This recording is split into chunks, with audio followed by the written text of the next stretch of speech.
The Apex Arena is our office this weekend for UFC Vegas 27. The male bantamweight and female strawweight divisions will each see a former champ taking on surging contenders as Cody Garbrandt faces off against Rob Font, while Carla Esparza fights Zhaonan. Piecing tiny breadcrumbs together, the Guts and Glory MMA statman Mr. Andy Hickey has crafted a loaf of bread with 10 scrumptious slices you'll want to sink your teeth into before this weekend. Show him some love by following him on Twitter. Now, let's get on with it.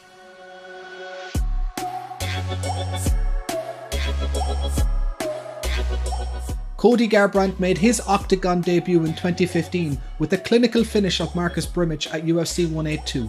No Love wasn't the only future big name to make his debut against Brimage, as both Conor McGregor and Jimmy Rivera also made their first UFC appearances opposite him. Knocked out on all three occasions, Brimage was either just unlucky or knowingly used as a stepping stone for debuting starlets. Cody Garbrandt has one of the most fan-friendly styles in the UFC, with a willingness to trade leather for better or for worse. There has been at least one knockdown in all 10 of his UFC appearances, with a staggering 15 in total. He's currently 10-5 for knockdowns ahead of his opponents, with TJ Dillashaw scoring 4 of those alone.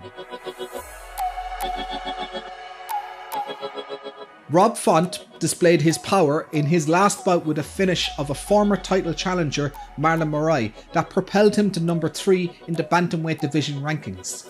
Knockouts are nothing new to the New England cartel fighter, with Font listed as just one of 3 bantamweights to score 5+ knockouts since the division entered the UFC. TJ Dillashaw leads the way on 7, with Font joined in second place alongside veteran fighter Eddie Wineland. Can he make it 6 against Cody No Love, who has had his struggles with heavy hands in the past?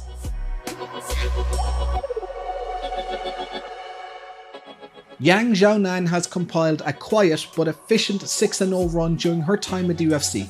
She has gone under the radar, with fellow Chinese national Zhang Weili taking all of the headlines on her run to UFC Gold.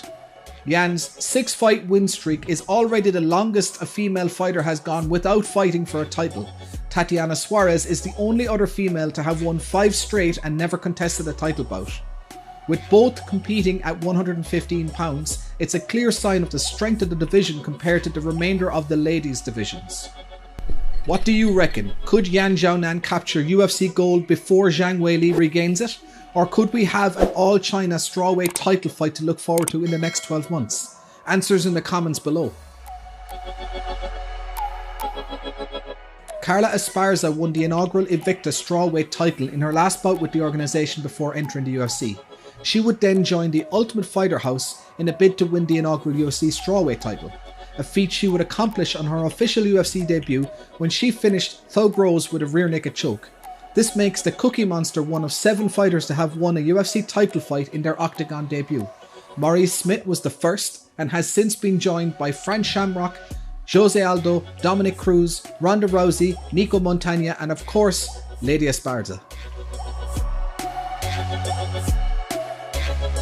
Felicia Spencer and Norma Dumont contest a rare, non-title featherweight bout in a division that's likely on its last legs, with Amanda Nunes and Zara Fern dos Santos moving back to the bantamweight division mixed with Megan Anderson's release. This has the potential to be the last fight at the weight for some time for the featherweight ladies, with only Spencer, Dumont, Leah Letson and the 1-0 Danielle Wolfe being currently registered at this weight. Is the UFC female featherweight division doomed? Comment below if you have an idea to bring it back to life.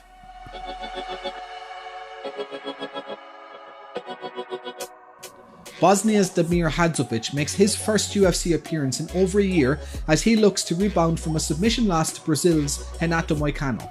The 44-second defeat was one of just 4 sub-60-second submissions during UFC's 2020 calendar. The hard-hitting hillbilly Kevin Kroom led the way with a 31-second guillotine of Roosevelt Roberts in a bout that was later changed to a no contest due to a failed test for that ever-dangerous PED marijuana. Brian Kelleher challenged his Irish descent with a 39-second guillotine of Ray Rodriguez, with Derek Minner adding another guillotine in 52 seconds opposite TJ Laramie. Lesson of the day: jump that gilly early. If you're liking this video so far, hit that thumbs up and help a brother out. 7 stats down, 3 to go.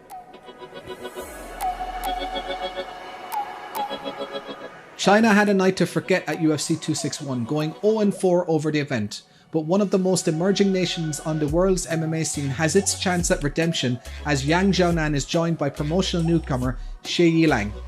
There's no official count on this, but we mark Wolverine as the 13th Chinese national on the active roster, which would make China currently the 6th most represented nation in the UFC, behind the United States, Brazil, Canada, Russia and England. McGee and Claudio Silva are two veterans of the game and have amassed nearly 18 years together with the UFC. A wrestling heavy base from McGee mixed with Silva's premier BJJ game have meant that in their time frame neither have managed to score a win by strikes. The knockout market may be one to avoid in the betting for this one.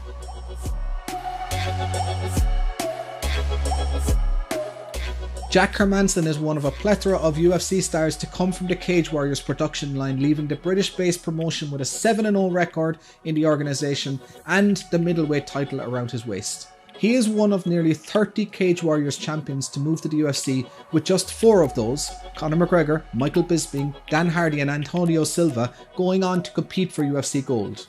A statement against the top prospect Edmund Shabazian could put him in position to be the 5th, with numerous more set to enter the conversation in the coming years. If you've enjoyed this video and want to see more original content just like it, be sure to subscribe so you get all the latest releases from Guts and Glory MMA.